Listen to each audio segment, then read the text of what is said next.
Hola, buenas noches. Hoy es miércoles 16 de diciembre.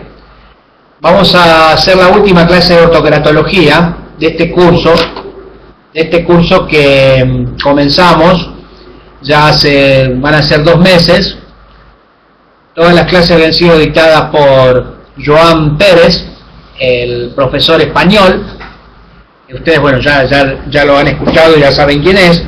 Pero hoy tenemos una personalidad diferente porque es una que vive en Argentina. Se llama Luis Flieger, que ustedes también ya lo deben conocer.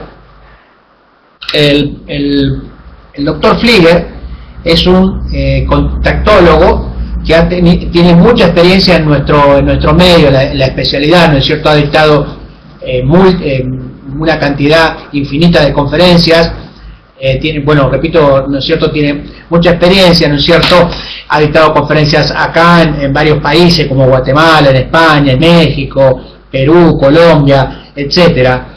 Y hoy para mí particularmente es un orgullo, porque yo cuando comencé esto en la contactología, cuando yo tenía 18 años, yo comencé trabajando en el laboratorio Forner, y ya en esa época yo ya era un referente de la especialidad Luis.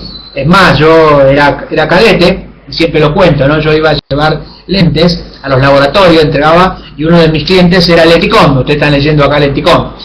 Lenticom, que en esa época estaba en la calle Talcahuano 638. Bueno, no voy a seguir avanzando con la historia porque es un tema que me gusta mucho comentar, o sea, sobre todo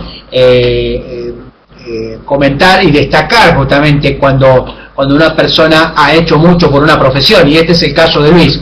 Pero bueno, repito, no voy a ponerme acá a destacar tanto los valores de Luis. Quiero que lo escuchen y para no hacerlos perder más tiempo a ustedes. Bueno, bienvenido Luis, adelante con tu charla. Gracias.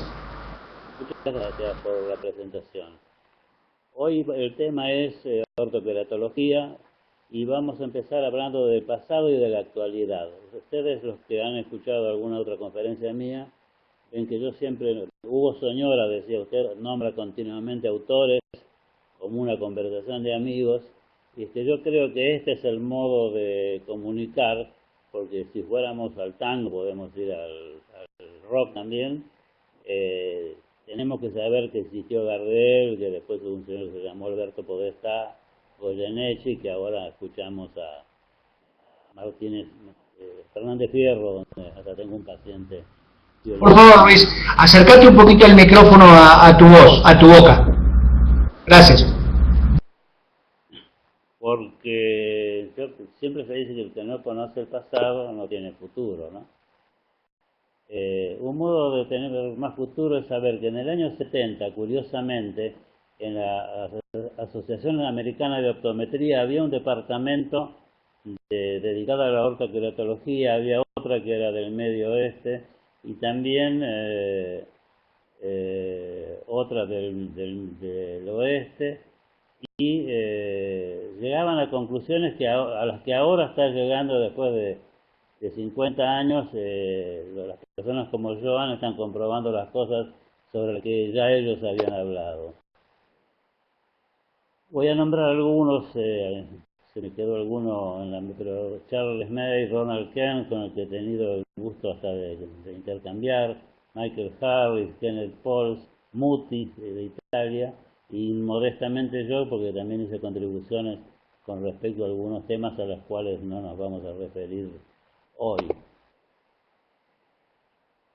Una cosa interesante es que veíamos, una conclusión que creo que alguna vez dije en una conferencia.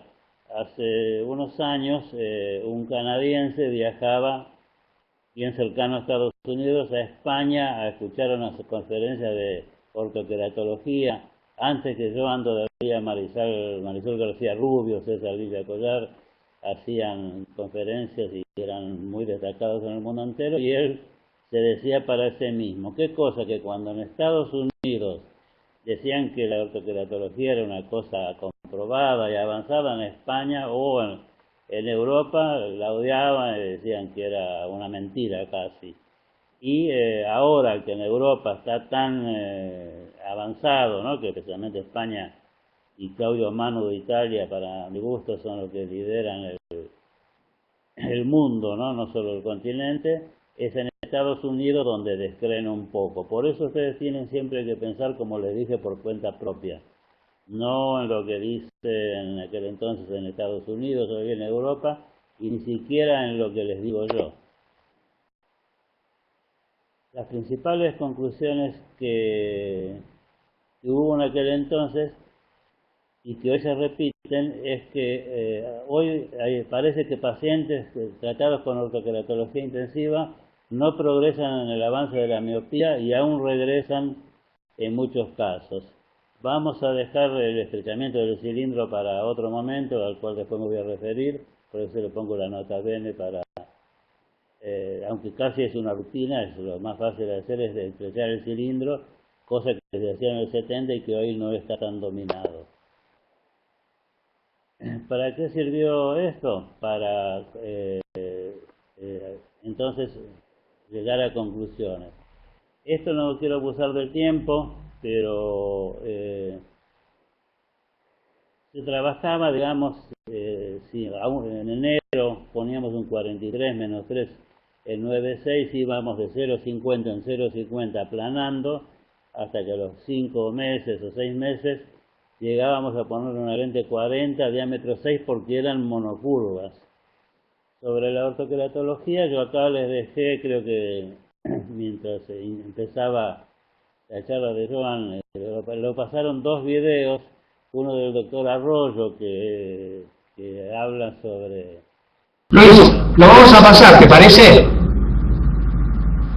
Sí, al final porque no agrega mucho, ¿no? Inclusive Estela Sánchez Ramos, que es una gran profesora a la que admiro, pero en los últimos tiempos se ha dedicado mucho al mercado, porque hace como una propaganda, ¿no? Por eso me parece que es bien cortita, es la de Celia, me parece. Qué linda que es. Muy sencilla, que lo que hace es ajustar la graduación.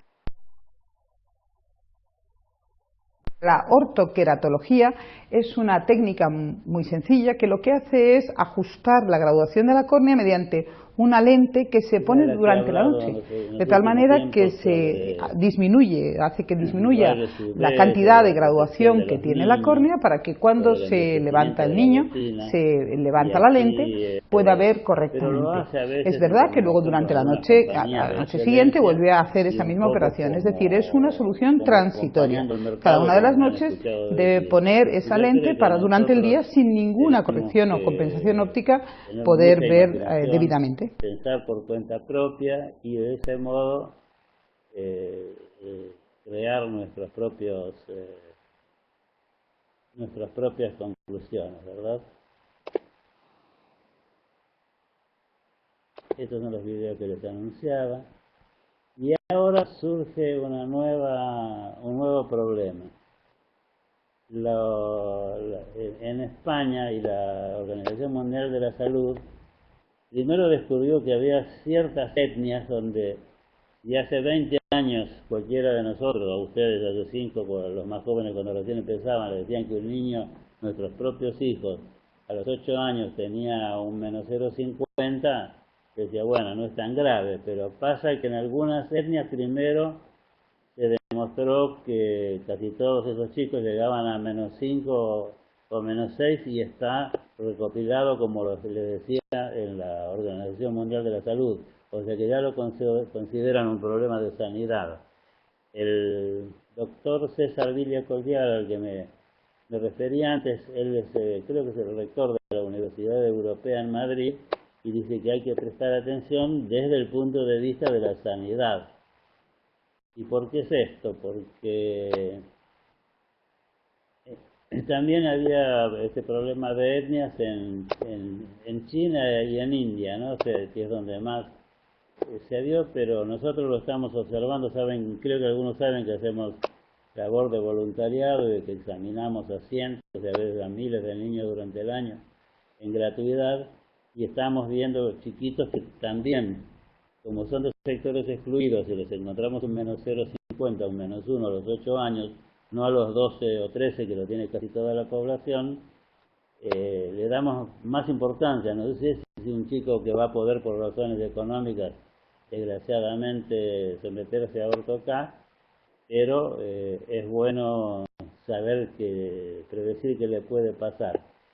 Luego de los 12, a lo que de algún modo me referí recién, comienza a ser el problema del nivel educativo en cuanto a la mala higiene visual. Nosotros tenemos mucho, y creo que ustedes estarán cansados de leer, lo que se llama el REVIP, el reflejo viseo postural, o sea, qué altura tenemos que ponernos nosotros en la computadora, sería 60 centímetros, y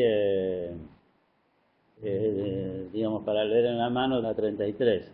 Pero hay que hacer descansos, hay que parpadear más que lo debido. Creo que a eso me he referido en algunas comunicaciones, ¿no?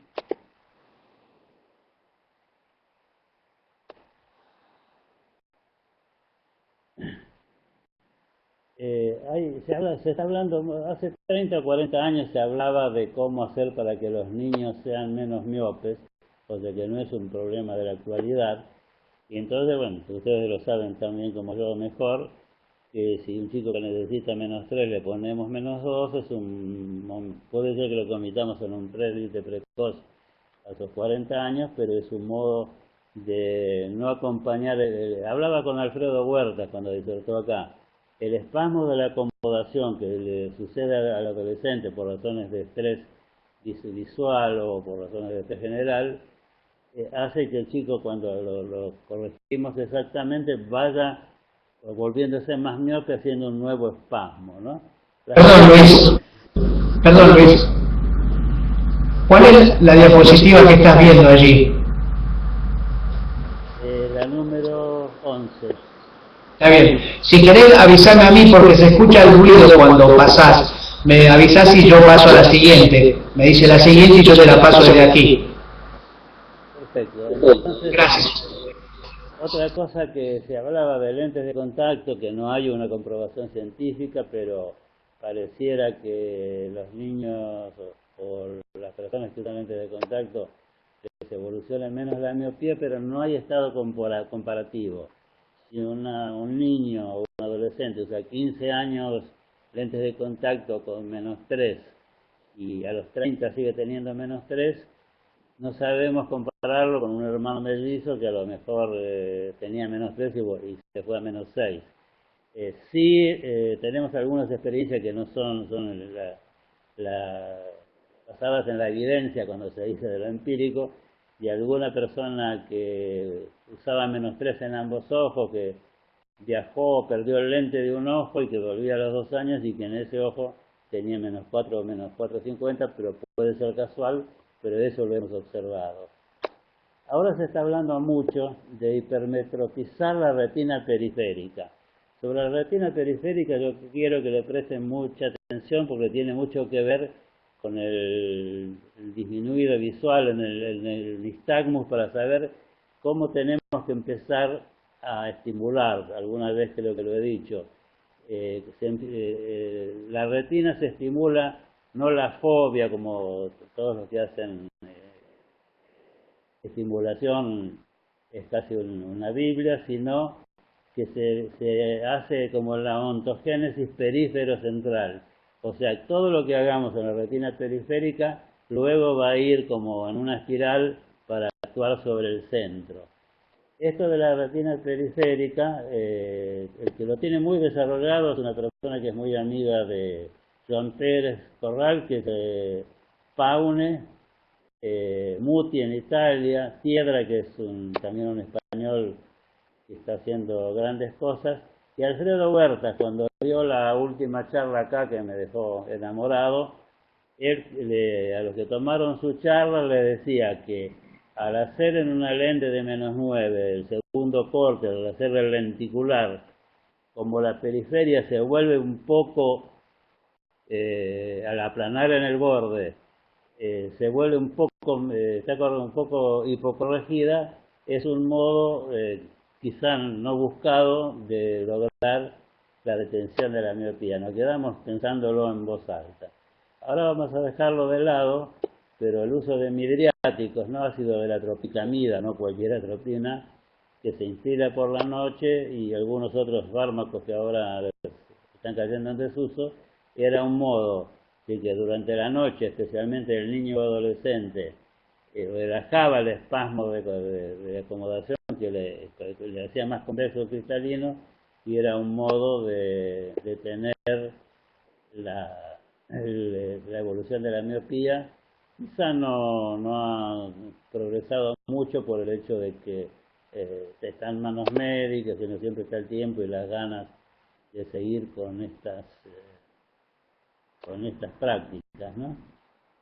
Como yo ahora me voy a referir a cómo hacer para comenzar, el que tiene poca experiencia o el que quiere recomenzar, porque el grupo es heterogéneo y hay algunos que saben más que yo, pero otros que veo que hacen preguntas que son hasta inocentes, y lo hablaba con Joan, nos comunicamos con respecto a esta conferencia, que lo mismo pasa en España, donde ni siquiera él está haciendo. ¿Cuántos hacen lentes de contacto de orto K en España? Entre 10.000 personas que están muy nucleadas.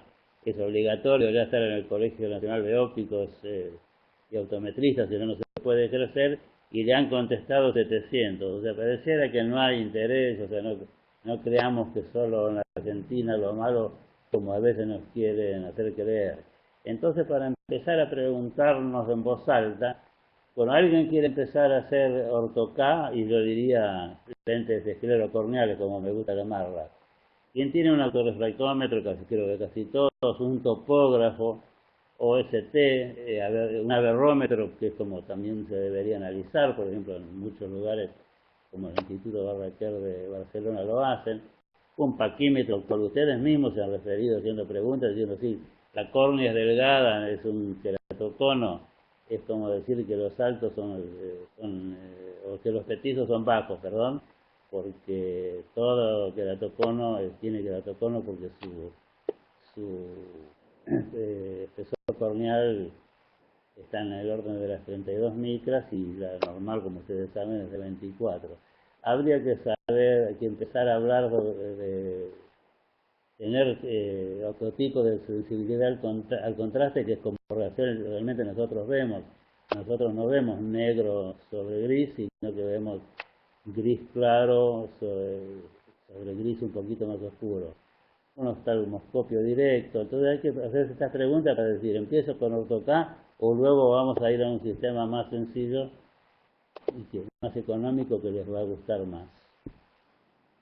Ahora vamos por la diapositiva 13 para que me siga Roberto. Las preguntas que nos hacemos, y que es una pregunta que le hago directamente a ustedes, es: ¿quién quisiera iniciarse en prácticas sencillas de orto K diurna, no la nocturna, como empezamos todos cuando no existían inclusive las lentes de alto de K? Entonces, ¿por qué ustedes van a empezar con lo más difícil si todos hemos empezado de modo más sencillo? Para interconsultar, una cosa que deberíamos hacer más seguido, y comenzar la práctica, entonces, como digo, desde lo más sencillo.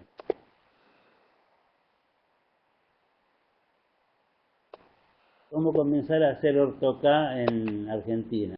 Para quienes no lo están haciendo hoy. Y ahí empezamos con un problema.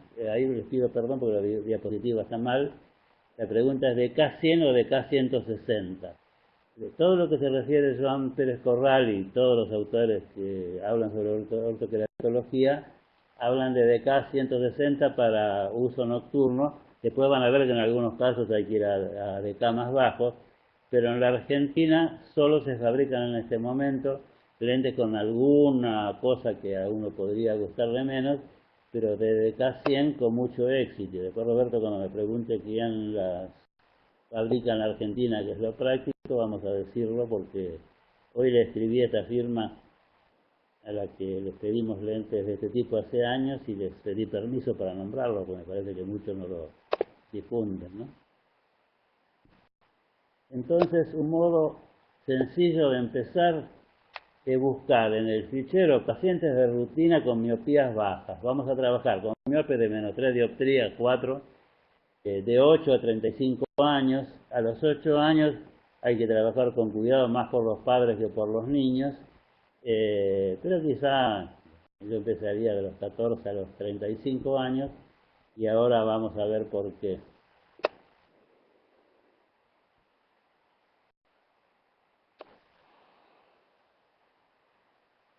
Ahora me salto 2 diapositivas. Y después vuelvo, yo siempre vuelvo, Roberto sabe. Ese es un caso emblemático que les voy a presentar y me voy a referir al final. Entonces nos decimos, ¿hacemos autoteología diurna o nocturna? ¿Con una caja de pruebas completa que cuesta unos pesos o con una caja de pruebas económica? Ahora van a ver que con 4 o 5 lentes se puede empezar a trabajar con la guía que les voy a dar. En el país entonces hay lentes de DK100 y si ustedes se harían una caja de pruebas, siempre se busca tenerlas neutras porque un poco la idea, dicho burdamente, es que una persona que tiene una córnea 42-50 y una miopía de -3, si le rebajamos las 3 dioptrías, que en eso consiste el tratamiento ortocasi, lo hacemos por rutina, porque en general no hay problemas, si no pueden empezar más despacio, necesitaría una lente 38-50 dioptrías neutra. Entonces, acá yo les digo que si con 5 lentes, hasta con 4, 38, 39, 40 y hasta el 42, con zona óptica 10-6, porque en eso combina todo el mundo. El otro día uno de los mejores contactólogos, para mi gusto, de lo más brillante que hay en el país, me decía que él había hecho unos pocos casos con 10-2, ¿para qué si ya lo que hicimos muchos sabemos que mejor trabajamos así? En general las lentes que van a conseguir en el país tienen un reservorio de lágrimas, pero que es como una zona negativa, pero se consiguen en otros lados con 2 reservorios de lágrimas, pero eso es para cuando empecemos a sofisticarlo más. Fíjense, con 5 lentes de prueba, con 4, ustedes pueden empezar a trabajar con pacientes y probar ortoqueratología en un ojo para anotarlo en una planilla para ustedes, ni siquiera proponerlo hacer ortoqueratología. ¿Quién no tiene pacientes de ese tipo? Entonces acá es a lo que me refería. Si tenemos un paciente hipotético de 42 dioptrías de radio de curvatura corneal promedio, que tiene un pequeño astigmatismo, una miopía de 3, el sistema es colocar una lente 39, bajamos 3 dioptrías, por eso es neutra, refraccionar sobre ella, ni bien colocada la lente, y luego a las 2 horas, porque a veces hay cambios, eso cuando profundicemos en otra conferencia, vamos a referirnos más a ello. El paciente, cuando le colocamos la lente 39 neutra, va a ver en el 70% de los casos su mejor agudeza visual. Habitualmente son pacientes de 10 sobre 10, ¿no? Después de las 2 horas, ahí tenemos una primera experiencia, si es que algo calculamos mal y podrán hacer pequeñas refracciones de menos 0,50 o habitualmente o más 0,50. Pero cuando le quitamos la lente, el paciente seguirá viendo parecido a su mejor agudeza visual. O sea, este paciente hipotético va a seguir viendo 10 sobre 10. De todos modos, cuando le quitamos a ojo desnudo, conviene que hagamos la refracción a ver si nos da 0, si nos da 0,50, ver qué ha pasado y observar el cuadro de fluoresceína, porque si nos hemos equivocado en la curva, porque si es traumático, que es a lo que me había referido antes, ¿no? Que eso es muy importante, no estar haciendo daño. Se pueden ir aumentando estos lapsos hasta llegar a 6-8 horas observando el estado corneal y el cuadro de fluoresceína. Ahora les voy a decir algunas cosas que van a observar y qué cambios tendrían que hacer, pero eso quizás es para ya un curso que va a dar Joan, o yo creo que tendríamos que hacernos todas más preguntas. Algunas veces los conté porque tengo memoria para cuando repito las anécdotas, que una vez le preguntaron sobre cierta actitud personal a Benavente, y dice, ¿cómo empezó, maestro? Y él dijo, como ustedes, preguntando, ¿no? Y creo que todos, el otro día en WhatsApp puse que todos empezamos sabiendo 0 y preguntando 100, ¿no? Acá ves un cuadro que es problema, causa, solución. Y ven que el paciente dice, yo tengo una borrosidad intermitente al parpadear, quiere decir que el diámetro total es pequeño, o sea, vamos a hacer el caso en que en vez de 10,6 es de 10,2, o que la zona óptica más preferentemente es pequeña. O sea que si hicimos una zona óptica de 6 milímetros, lo ideal es trabajar cerca de 7, pediremos una lente igual a la lente definitiva, o para probar aumentando 1 milímetro la zona óptica. Cuando se produce una diplopia monocular, que solo puede ocurrir en los casos neurológicos, eso obedece a un cambio de curvatura y que la córnea está desigual. Entonces, al parpadear se produce esa diplopia solamente en un ojo. Ahí hay que aumentar la zona óptica decididamente. Puede suceder en un ojo, si sucede en los dos, hay que tomar, si individualmente tienen diplopia, y actuar de acuerdo a ello. Si ven sombras o imágenes fantasmas de que las lentes están descentradas, cosa que se ve a simple vista, y en ese caso lo que hay que hacer es cerrarla. Aunque estemos haciendo pruebas donde la refracción estaba perfecta en la hipótesis como lo dijimos hoy, si le habíamos puesto una lente 42, vamos a poner una lente 43 para seguir con las pruebas. Quizá la refracción no nos ve, pero podemos saber cómo actúa ya desde el punto de vista de la adaptación. Hay otros síntomas que son comunes, y regresa la agudeza visual. Ahí, aunque hayamos conseguido una lente de DK 160, tenemos que bajar a 100 si estamos usando 100, que ocurre muy poco comúnmente, bajar a 60 porque sería como que, o porque tiene astigmatismo, porque tracciona la córnea, está copiando, como pasa con las lentes blandas, que lo conocen ustedes de memoria. Aumentar el diámetro, es muy común que a veces colocamos lentes de 11 hasta de 11,5, por eso no nos sorprenden las lentes pequeñas, las mini esclerales, como las llamo yo, y aumentar la zona óptica. Aumentar el espesor de la lente, como habían en una lente blanda algunos, que es para que copie menos. Prismar la lente, creo que se habla poco de esto, ¿no? Pero aún en personas que tienen problemas de fusión de imágenes, la escuchaba ayer a la doctora Marta Delgado, tan eficiente, se usan lentes de contacto con prisma, no para que hagan una desviación prismática, sino para centrar las lentes. Eso lo hemos hecho de toda la vida. Si hay erosión corneal, aplanamos la curva base. En este caso, si le hemos puesto una lente 42, le ponemos una lente 41. Fíjese como hablábamos con Huerta, qué fácil es ponernos de acuerdo diciendo en dioptrías este tipo de lentes, porque de ese modo, decir que yo aplano y que en lugar de 42 pongo 41, se entiende tan fácil que no vale la pena estar sacando cuentas, ¿no? Se llega, ahora vamos a pasar algunos para terminar con el tema, y después les voy a pasar lo que yo llamo un caso emblemático. Es uno al que comenté cuando vino a disertar a los cursos de IPEC, Patricia Flores. Voy a volver entonces ahora a la 16.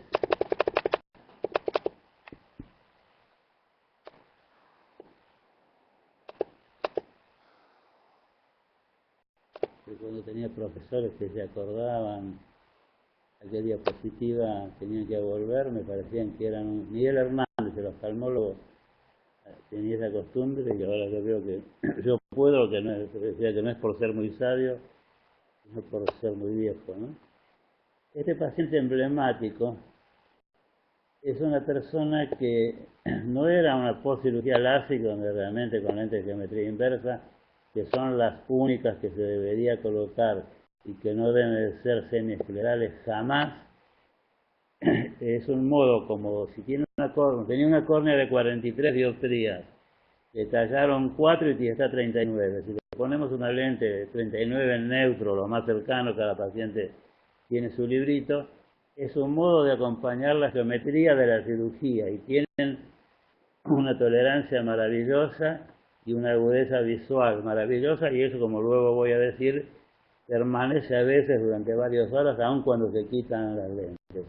Este paciente tenía 10 años de padecimiento, un profesor universitario y también con mucha dedicación a la informática, una persona de altísimo nivel intelectual, y como si fuera todavía esto poco de la deformación que se produce, entre dos de los rayos de la queratotomía le había aparecido una especie de hernia, o sea, tenía la córnea elegible, parecía un queratocono, pero no era un queratocono, y una ectasia como una hernia entre dos radios. Como había ectasia, pensamos en el análisis fisiológico de las estructuras.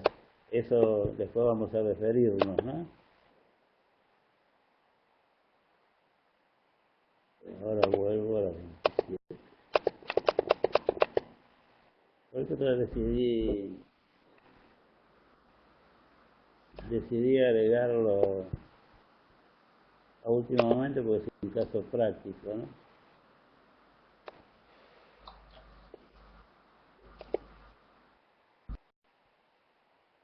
Él usaba anteojos y tenía, fíjese que poca graduación, en el ojo derecho, el mejor, le quedó más 0,25 con menos 1,25, o sea, y veía sus 8 décimas, con 7 décimas difíciles, hemos llegado a 8 también, pero con el izquierdo, que era el de la ectasia, tenía un esférico menos 3 con un cilíndrico menos 2. Ya hay una pequeña anisometropía. Conseguimos mejorarlo reflexionándolo bien, pero lo que él manifestaba, y creo que de eso ustedes saben bastante, era la mala calidad de la visión. A la noche al conducir, son gente que se invalida porque deja el coche que maneja la mujer o la hija, o viceversa según el sexo.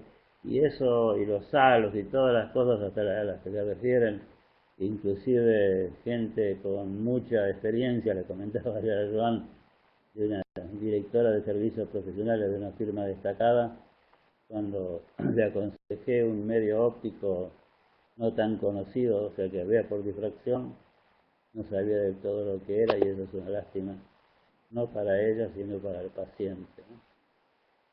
En este caso le colocamos 38 menos 2,50 en el izquierdo, que es el ojo que nos preocupa tanto. Fíjese que el diámetro 6 es una óptica de 6,5, o sea, lo tratamos como para hacer una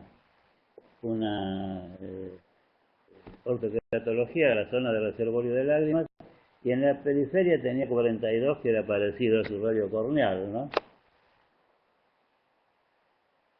Fuimos probando, haciendo pruebas como con las que le decimos a ustedes que comiencen, con lentes de la caja de pruebas, hasta llegar a la conclusión. El izquierdo, entonces, esto quedó en menos 2 y en menos 2,50 porque quizá teníamos que haber puesto lentes 35 y 35,50, ¿no? Pero hay que ver si lo soportaba de una vez, ¿no? Eso se resuelve después de varias pruebas, pero mientras tanto el paciente es feliz. Después de un año pierde algo de tolerancia. Él era un paciente que, a los que le decimos muy comúnmente, quéjese por favor, diga, porque hay pacientes que yo a veces me enojo mucho con los foros.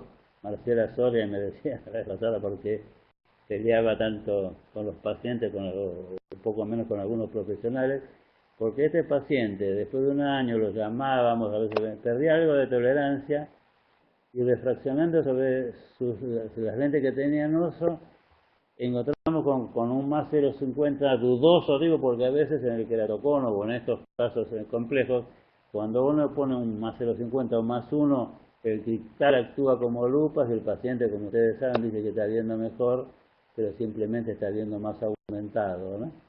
Finalmente le hicimos hasta hipocorrigiendo un poquito, una lente, una dioptría más alta, con menos 1,50, diámetro 16, la zona óptica, todo lo demás igual, y una lente 39, y de ese modo, ya de esto ha pasado otro año, está usando láser, nos llamó para no escuchar nuestro reclamo, nuestra queja, no que el paciente venga a quejarse, sino retarlo a él. Nos digo que los estoy usando todo el día. Él tenía inclusive un muchacho con una intelectualidad, tenía como que se resignaba y si lo podía usar 3 horas y luego 3 a la tarde y después lo llevábamos, a veces es más fácil llevarlo a 2 lapsos de 6, como ustedes saben, que a una de 10, pero fuimos llevándolo, acompañándolo a la parte emocional porque estaba destruido y hoy en día es una persona de personalidad brillante que siempre la tuvo, ¿no? La tuvo escondida por los problemas que le causó la cirugía, ¿no? Y destacamos en el ojo izquierdo se ve una topografía habitual en el caso de la ortoqueratología o una cirugía LASIK o la LASIK, ¿no? Que es otra técnica. En este ojo se tiene previsto, cuando hablamos con Patricia Flores en la conferencia a la que acudió en las charlas de IPEC, Patricia Flores, la directora de servicios profesionales de Menicón, ella es chilena pero vive mucho tiempo en Japón, y le comenté este caso como al pasar y le decía, bueno, los lentes semiesclerales nunca, hay personas que sí, a ver, le hice una pregunta a uno de los mejores profesores que ustedes tienen, y le dije, si jamás, y yo, bueno, decir jamás o nunca es cierto, nunca se debe de decir, pero yo por mi cuenta digo que en una postcirugía jamás lentes semiesclerales, aunque está relatado, ¿no? ¿Qué es lo que, para los que se fijan tanto, yo veo muchos de los jóvenes que cómo es la topografía, y la topo, me voy a volver a referir a eso. Y entonces, primero que hubo mucho tiempo que no existían estudios electrofisiológicos. Yo, de muchos años, aunque es muy joven, somos amigos del grupo del doctor Piantoni, en el Hospital Durán de la doctora Elizabeth Etiege, que se dedica desde la mañana hasta la noche solo a hacer estudios electrofisiológicos. Y sabe que es un modo de documentar, pero no es que si no tengo una topografía no voy a poder trabajar, como creo que algunos de ustedes prácticamente lo plantean y nunca me dediqué a criticarlo, ¿no? Lo que sí es importante, como había una ectasia, como se aplanó en la primera topografía, y por eso hacía la referencia recién, en el ojo izquierdo le salió todo negro, como si se le hubiera perforado el ojo. Entonces hicimos un sistema de uso un poco más descansado durante 3 o 4 días, por las dudas que fuera a un lugar en el que no se dedican mucho a documentación, pero es un centro de oftalmología con mucha honestidad y seriedad, y salió que era como tenía una zona celeste, o sea, de colores suaves, ¿no? O fríos, o sea, tal cual como uno vería si viera el sueño de todo cirujano de LASIK, si tenía 41, por decir una cifra, ahora tenía 37, era un dibujito, y sin embargo, 2 o 3 días antes, en el lugar que fue, se asustaron mucho porque estaba como si no tuviera ojo la topo, ¿no? Entonces, ¿qué tenemos que prever? No tampoco ser siempre optimistas.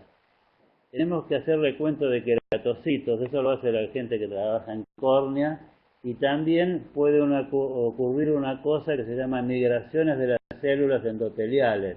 Eso hay que ver si migraron y se quedaron. Eso tiene que ver con problemas mucho más graves que podrían ocurrir, que son del plano oftalmológico, pero que nosotros tenemos que seguir observando.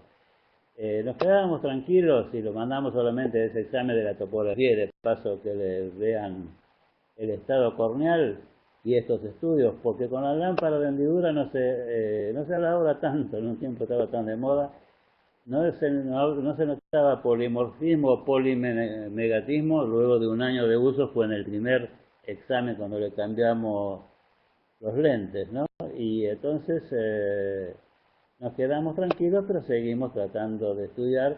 Y yo quiero decirle con polimorfismo o polimegatismo, como no está de moda, vuelvan a leerlo y les pido perdón, ¿no?, para que lo saben de memoria, porque había unas épocas que había toda clase así como hoy en día para la cirugía clásica, quizá con más fundamento, para los que usaban lentes de contacto, que tenían el mosaico endotelial roto.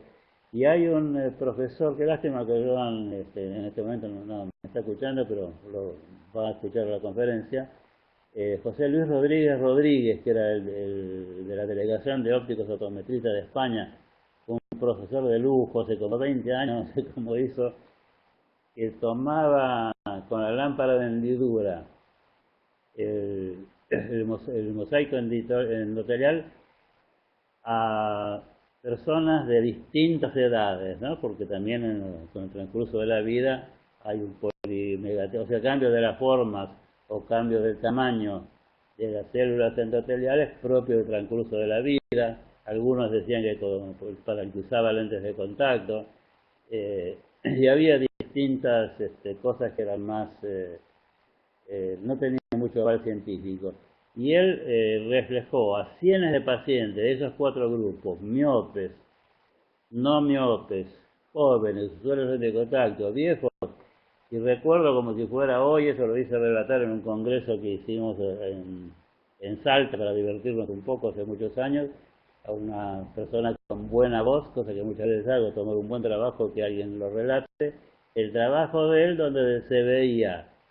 Si nos imaginamos un cuadro, que lástima que no lo dibujé, sería que los bordes superior e inferior eran todas cruces blancas, no pasaba nada, y en toda la zona central, como una especie de óvalo, le pasaba casi a lo mismo los 4 grupos. Entonces realmente no había, por lo menos para que tener tantas acusaciones, ¿no? Ese trabajo sobre las cosas que él, en Santiago de Compostela, hay nosotros creemos que todos los gallegos son sonsos, o hacemos chistes, pero realmente hay un grupo de oftalmólogos y de profesionales que son un lujo, ¿no? He aprendido tanto sobre ellos, sobre los casos inflamatorios e infecciosos, de cómo tratarlos, ¿no? Que casi todos les digo ya que si son infecciosos o inflamatorios también. Hoy en día, como dije antes, él nos llamó, hace 2 o 3 meses que no lo vemos, pero los usa full time, ¿no? O sea, desde la mañana hasta la noche cuando se va a acostar. Antes era muy común que cuando llegaba a la casa, aunque seguía con la computadora, se sacaba para tareas menores, porque ya no estaban ni en la cátedra ni en su estudio de informática, y seguía viendo bien. A veces le dábamos un anteojo aéreo, pero inclusive sin nada veía la tele o veía la computadora bien. Y ahora muchas veces nota que quizá para cerca no tanto, ¿no? Pero para lejos, para tareas menores, incluso para manejar su automóvil en el barrio, es que se arregla sin nada, porque ha habido un tratamiento ortopédico no buscado que lo hace ver, aparte de lo que llamamos, y de sus 7 o 8 veces en todo momento, ¿no? Esto es lo que más destacamos, ¿no? Que inclusive tenemos muchos casos, inclusive casos bastante más dramáticos, ¿no? Menos complejos, porque después del ASIC tenemos casos que a las 4 de la tarde se sacan los lentes y siguen todo el día, digamos, para ver la televisión o la computadora, no digo para amasar en su casa, tienen una visión confortable, como se dice, sin ayudas ópticas de ningún tipo. Estas son las topografías. No me voy a referir mucho a ellas porque en general algunos hasta pueden pensar que porque no las sé leer, ¿no? Pero yo me hago una pregunta que justamente quería que Joan escribiera, creo que se la mandé a él para que él se refiriera. Después, no sé si tengo una diapositiva, creo, más adelante. Cuando nos flagelamos con las topos, yo veo en WhatsApp que se preguntan y síganlo haciendo, por favor, que lo comentan y se preocupan mucho más que yo. Pero ¿qué pasa después? Siempre, yo creo que lo ha relatado, que después de un uso nocturno, la primera noche se le saca una topografía y después de una semana se le vuelve a sacar para ver qué ha pasado desde el punto de vista de la adaptación y de esas problemas que se presentan en algunos pacientes y que hay que cambiar los parámetros de las lentes. Y fíjense que la pregunta es, si yo a ese paciente después de dormir una noche le saco una topografía a las 10 de la mañana, lo cito de nuevo, lo hemos hecho con otras cosas como electroencefalogramas, ¿no? Para el usuario de computadora. A las 6 de la tarde son dos topografías de dos individuos distintos. Entonces hay que sacarlas, hay que mensurarlas, pero no es el fin propio de la vida como a veces creo que algunos de los más jóvenes lo toman, ¿no? Pero estoy dispuesto a reconocer ante estos tantos evangelios que ya tenemos sí, con el Pentacam, pero en el ojo izquierdo, que en todo momento pueden ver que está perfecto, un día no le pudieron sacar porque aparecía todo negro, era una preocupación, hubiera sido como pensar casi que perdió el ojo, pero por suerte no fue así, ¿no? 2 días, como comenté antes, veía perfecto. Entonces, bueno, por suerte, pues no tenía esa diapositiva, se lo había comentado a Joan, ¿no? Con respecto porque a interconsultarnos, y la primera cosa yo me preguntaría a qué hora la tomaste, porque a veces el que no tiene un topógrafo y lo manda al instituto, a lo mejor lo toman a 3 días, y todavía nunca escuché a ninguno de la gente brillante que hay aquí y en el grupo, en el foro de Ortocad de Joan, ¿no? De la gente de europea, preguntarse sobre estas cosas. Entonces yo creo que todos tenemos que aprender, yo también, y a Garibaldi ahora los ayudo, gracias por estar, porque hubo una pequeña complicación, entonces salió Joan antes con su conferencia y luego yo con la mía, o sea que no llegaste tarde, estás a tiempo y me encanta saludarte y con ese nombre Garibaldi, ¡pum!, decíamos nosotros.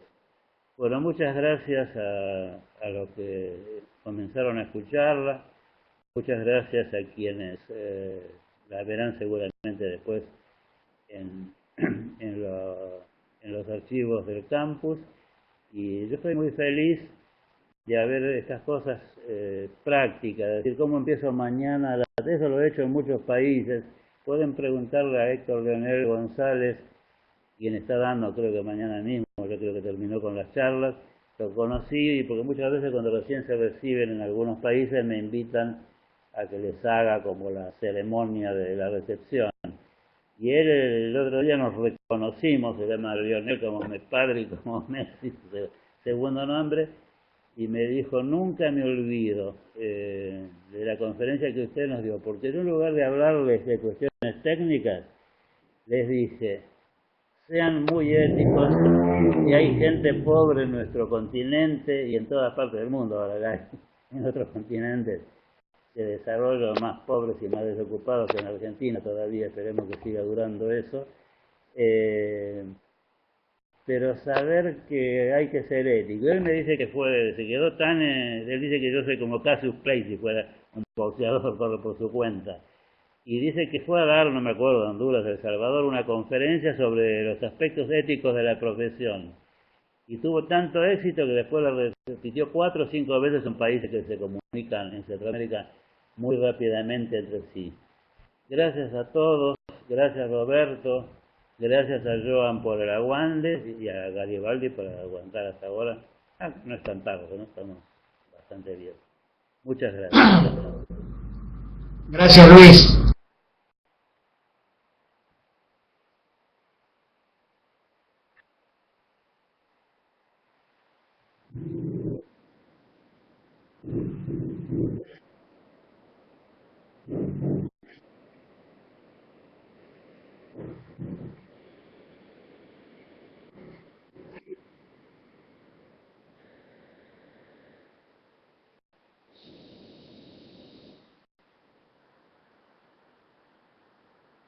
Antes de despedir, dar un regalo.